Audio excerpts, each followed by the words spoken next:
Hello, ladies and gentlemen. I'm Sean's Mapping or the Sultanate Empire, and in today's video, we are going to be continuing What If Civilization Started Over. Also, I would just like to apologize for the lack of videos for the past 4 to 5 days. Life became very busy for me. Very busy. So, you know how life can be, get very busy sometimes. So, it is what it is, but let us go ahead and get into today's video. And we are going to continue things that are happening up in the Moldovan Romanian area. So let us get right on into it. So if you do not remember or know what's happening, I suggest you go check out the previous episodes, and also if you don't know what's going on and what's happening in general, then I suggest you go all the way back to episode 1 and watch it from there, and also watch the whole series as a whole, and basically uh, get a feel for the lore and everything, because if you haven't watched the entire series, major spoiler, suggest you watch the entire series. You know, either that or you can wait for me to actually start putting thumbnails and editing my videos, and I will probably create a full movie season 1 of my Wixo from start all the way to finish.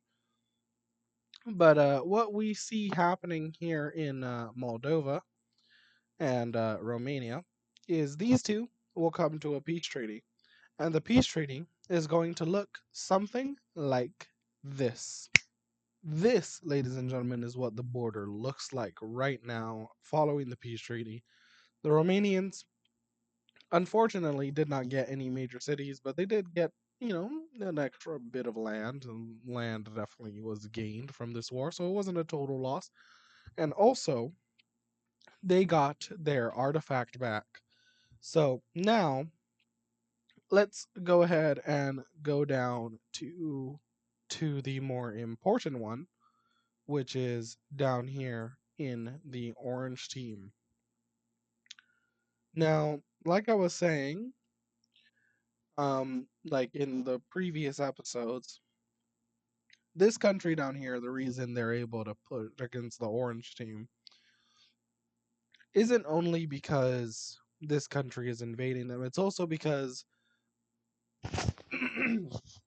sorry, kind of have a sore throat right now, so I'm fighting through it for you guys so I can get this video out so I'm not keeping you waiting too long.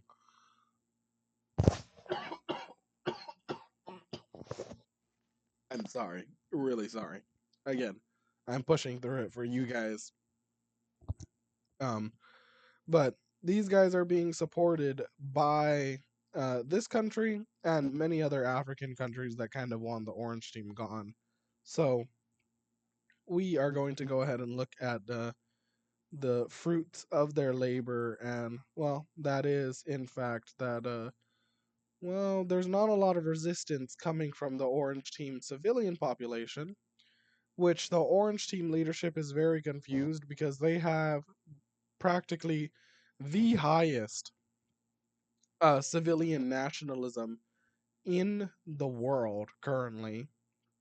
The only other country that has higher nationalism than them is the Elderian Empire, and the Elderian Empire is the only other country that has as much nationalism as the Orange Team. But the reason they don't have a lot of nationalism right now is because practically all of the civilians are done with the dictatorship. And yes, the Orange Team was practically a dual dictatorship. And, they've lived under a dictatorship for so long, a lot of them became used to it, but now hearing about a democracy where they get to choose their leaders and their leaders can be held accountable for their actions, a lot of the people are willing to take that.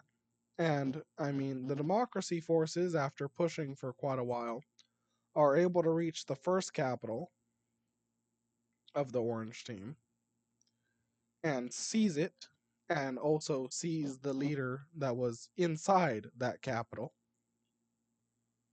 So, after capturing that first leader, they continue their pushing,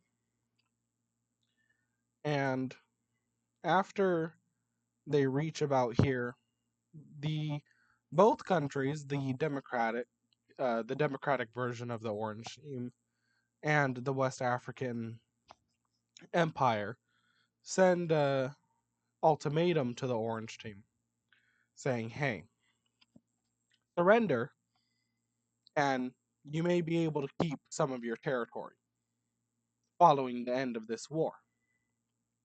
And well, the Orange team is like, hell no, we're not surrendering to the likes of you. But, you know, since they don't take the deal, enemy forces continue to push and begin to close in on the capital of the Orange team. Meanwhile, from the north, it's no different. Following the fall of the first capital of the Orange team, those forces that were loyal to that leader begin to collapse and shatter and retreat and surrender across the entire front line, which is a big fat no bueno for them, as West African Empire forces are able to easily just push the remaining smaller military forces back. And eventually, after a while, they capture the capital and the entirety of the Orange team, of course. So, let us go ahead and look at the peace treaty of the Orange team right about now. Alrighty, ladies and gentlemen, here we have the peace treaty of the Orange team, which has the Orange team looking something like this.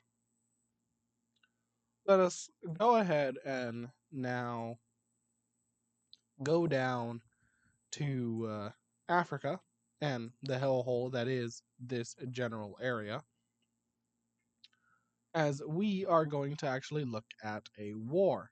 And that is a war between the South African Empire and this newly formed country right here, which actually used to exist way back when in the day, but they unfortunately were conquered by the African Dominion and the African Confederation due to the South African Empire declaring war on them, and they basically weren't ready for that war.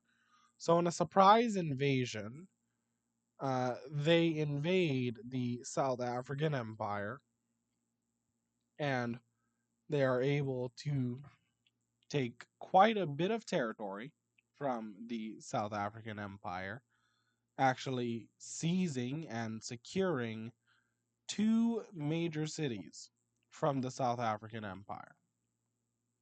Now, this is very unexpected and to the South African Empire unwarranted, so they call for help from the Independent Council of Sovereign Nations, which is this world's version of the UN, but they are kind of busy with the virus, which we will be getting into later, and not right now. But luckily for the South African Empire, they are an empire. They're a lot stronger than this country, who was only formed a couple years ago, as World War II ended 1935, and it is now 1940. So it's been like 5 years since the end of World War One, or well, sorry, no, World War II, to correct myself. World War II, since the end of World War II. It's been about 5 years since the end of World War II. So after pushing them back, the South African Empire begins to invade into them and takes land. Now this country, realizing that it's not going so well for them, they decide that hey, we're sorry, we didn't mean to do that. And so they surrender over to the South African Empire. In return for the South African Empire not taking any land, they must now pay the South African Empire a lot of money for the next 5 years following the end of the war, uh, and basically as a tributary state to the South African Empire for the next 5 years, paying them a lot of money for the next 5 years. But we are not leaving this area just yet, ladies and gentlemen, as there are some more wars that we are going to look into. The very first war we're looking into is this country right over here declaring war on this blue country right over here. Now, this blue country is fairly weak compared to the brown one, as the brown one has a more populated rural area and also a more populated capital city. But they're not the only ones invading, as this black country down here also begins to invade. And well, after the brown countries did its damage, this black country down here practically a cakewalk for them. Practically a cakewalk for them. And they invade just like so. We'll go ahead and look at that peace treaty after we look at yet another war. What war, you may ask? And well, that is this magenta, violet, red color country right down here declaring war on this country right over here. And well, this country practically has no military because their leadership, well, is fairly corrupt. Considering I'm pretty sure they are a dictatorship. So they practically have no military, and any like armed forces they do have are most likely PMCs or mercenaries that were hired to literally just let the government control whatever they want. So following the fall of their capital, they unfortunately are forced to submit over. So let us go ahead and look at the peace treaty of these two countries right about now. Alrighty, ladies and gentlemen, here's the peace treaty. We have this country completely absorbing the country that was right here, and we have these two countries splitting this country. Also, I would just like to say, after many, many weeks, many, many months, many, many days of procrastination, I have finally completed finished and redid my ideology layer, which now looks something like this. With the dark blue being democracies, light blue being flawed democracies, brown, of course, is fascism, red, communism, purple, monarchy, um, gray slash dark gray slash light black, whatever you want to call it, is dictatorships, and green is authoritarianism. Now you may be wondering, what's the difference between um, a democracy and also, or well, not a democracy, sorry, but a dictatorship and authoritarianism? Well, let me tell you a very interesting fact right about now, actually. Alrighty, ladies and gentlemen, I would like to welcome you to the part of the video where it's fun facts with the Sultanate Empire. What is the difference between authoritarianistic government and a dictatorship? Well, ladies and gentlemen, let me tell you. A dictatorship is a specific form of government where absolute power is held by a single person or a small group, often through force. Authoritarianism is a broader style of rule characterized by highly centralized power, limited political freedom, and submission to authority, which can be enforced by a dictator or a military elite group. That, ladies and gentlemen, is the difference between authoritarianism and also dictatorship. Whereas dictatorships are, single people, and in my world, authoritarianism is more or less a militaristic type style group that holds power, kind of, more or less the elites of the country, you know, you know what I mean? So, like the elite classes of the countries are the ones that control the countries essentially. Anyways, ladies and gentlemen, let's go ahead and get back into today's video. I hope you guys did enjoy uh, the Sultanate Empire's new informational portion of the video where we will try and give you new facts and also some new historical intrigues into history and also factual facts about history as well. Uh, in every video. I will try. Anyways, that's not why you guys are here. You guys are here for action. And well, let us go ahead and get into the tail end of today's video. And the tail end of today's video is the virus. It has grown very big. So let's go ahead and look at how much has it grown in the past several years since the ending of World War II, right about now. Alrighty, ladies and gentlemen, here we have the virus growing. Now, do remember the virus used to look like this.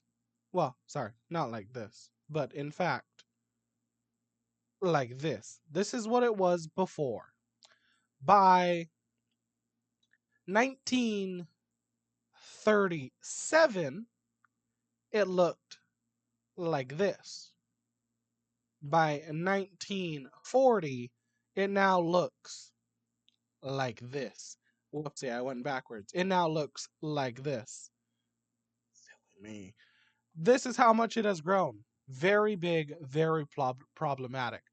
But it has reached it by the time it reaches right around here, the scientists in Germany have officially figured out a way to slow down the virus just a wee bit, not fully stop it or even cure it, but slow it down to where it no longer becomes fatal for people between the ages of about 9 all the way up to the age of about 46. Anything beneath 9, anything above 46 are still in the danger zones of fatality if they in fact do get sick from this virus. So, unfortunately, ladies and gentlemen, that is all the time we have for today's video. I hope you guys did enjoy today's video. If you did, go ahead and hit the like button beneath the video. If you didn't, then you can hit the dislike button beneath the video and tell me how much the video sucked and how much you don't like it. If you enjoy watching my videos and you want to be notified of the next time I upload or make a post onto my channel, go ahead and hit the subscribe button beneath the video and then hit the bell notification icon to be notified of the next time I upload.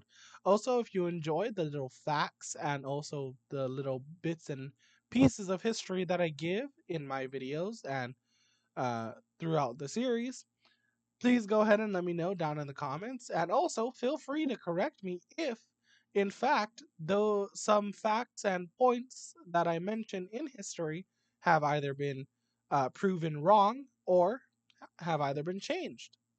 just go ahead and let me know down in the comments. I will respond to you guys as fast as I can. I'm Sean's Mapping, or the Sultanate Empire. I hope you beautiful ladies and gentlemen enjoy the rest of your day or night, wherever you may be, wherever you may live. And I'll see all of you amazing, beautiful people in the next episode. See ya!